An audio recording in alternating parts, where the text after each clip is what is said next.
Dear friend, the Lord Jesus loves you. Yes, he loves you and he wants you to also love him back. Thank you for finding time to watch this video. And let me take this opportunity to also say a big thank you to those who watch the video and not only watch it after they have learned something from it, also share the video so that others may learn from it. I think this is the great booster you can give to me because as I work, as I do the research and I put out this information for the education of the people of God, it's my desire that as many as possible will get to know some of these things and learn from them so that at least we'll have some clarity on basic issues concerning Catholic doctrine, Catholic teachings. So thank you for watching and thank you for sharing as well.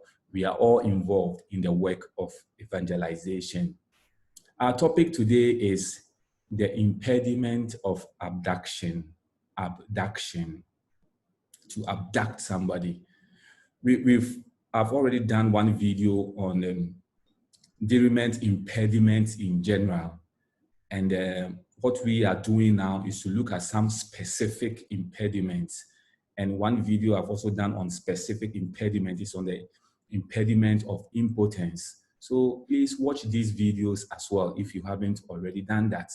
So one of the specific impediments to marriage is the impediment of abduction.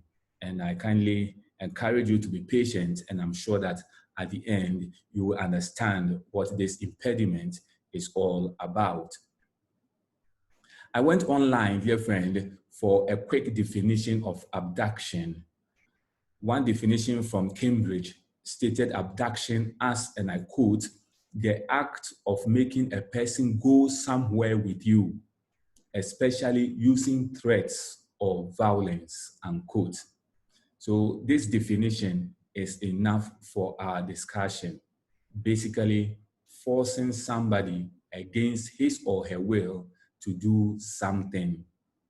Dear friend, Canon 1089 states, and I quote, no marriage can exist between a man and a woman who has been abducted or at least detained with a view of contracting marriage with her, unless the woman chooses marriage of her own accord after she has been separated from the captor and established in a safe and free place, unquote. Dear friend, it is an established principle in the church that personal consent of the parties alone constitutes marriage. And here too, I've already done a video on matrimonial consent, so you can watch that for detailed information. This is expressly stated in Canon 1057, paragraph 1, and I quote, the consent of the parties legitimately manifested between persons qualified by law makes marriage. No human power is able to supply, unquote. Various decretals or documents of 12th century popes insist that consent, not cohabitation, makes a marriage. So you can live with a man or with a woman for 20 years all your life, but if you do not follow the right procedure, things that you need to do to show that you are married, then you are not married. So cohabiting, living together for many years doesn't mean that you are married. It's the consent that you exchange between yourselves before witnesses and before the official witness of the church, that is the priest, and that is what we call the canonical form. So, dear friend, in other words, it is not enough to declare a union as marriage based on the mere fact of cohabitation. What is needed to make any union marriage is the consent of both parties, legitimately manifested and expressed.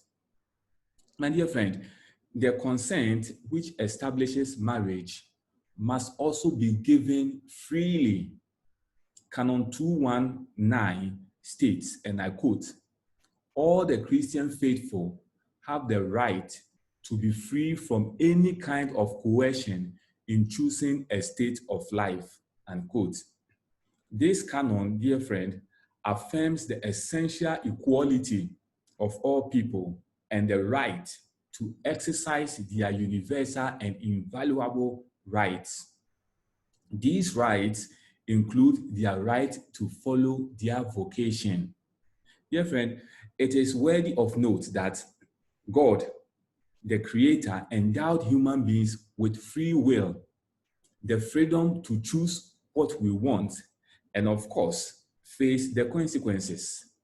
If even the Creator cannot restrict us in our choices, then no one should assume that right.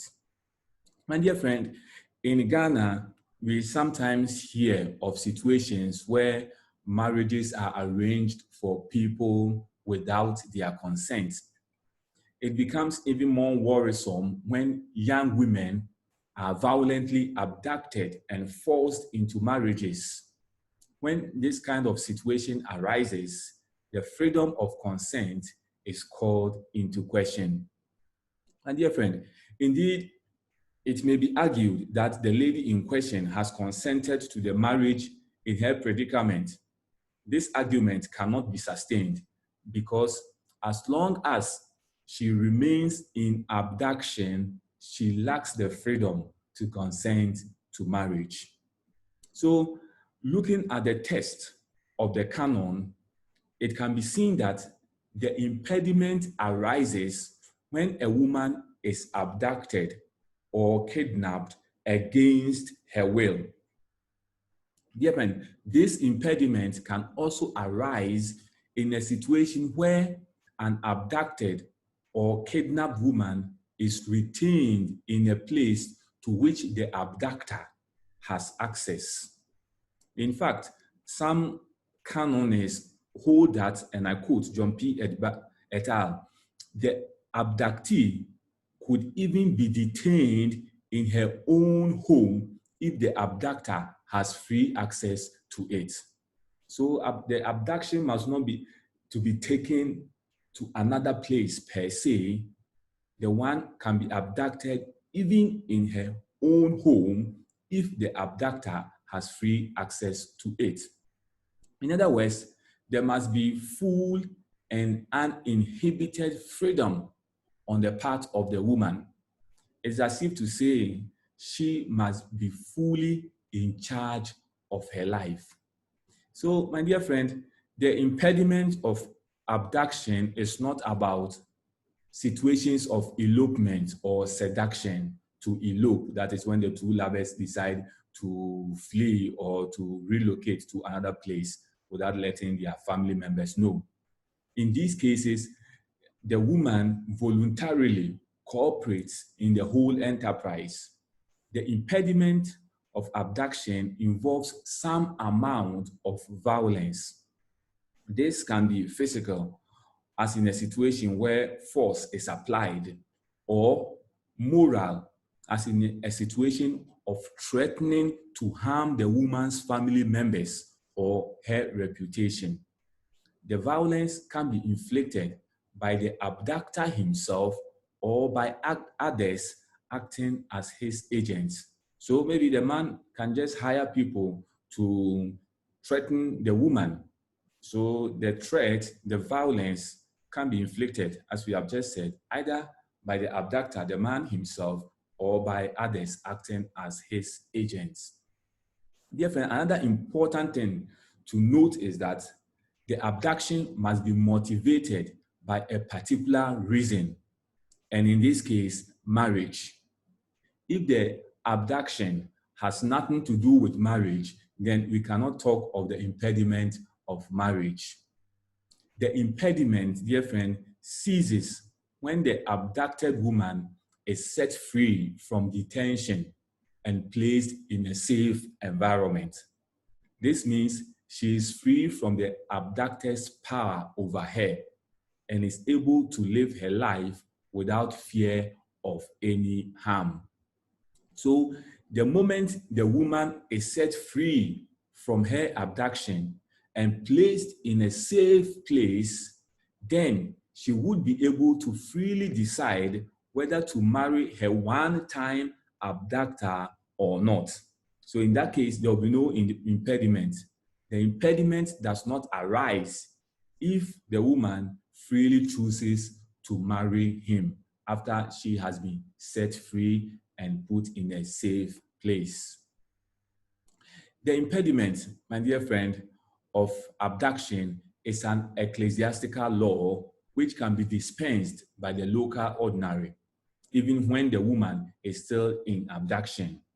That notwithstanding, it is strongly recommended not to grant such dispensation, bearing in mind the lack of freedom of the woman in question. So my dear friend, if you have enjoyed this video, why don't you like, comment, and share it with your friends? I love to hear from you. It encourages me, it boosts me up. Invite them to visit my YouTube channel, Father John Patrick Tendana, and subscribe to it so that we can all keep deepening our Christian Catholic faith. I wish you joy and peace. Thank you.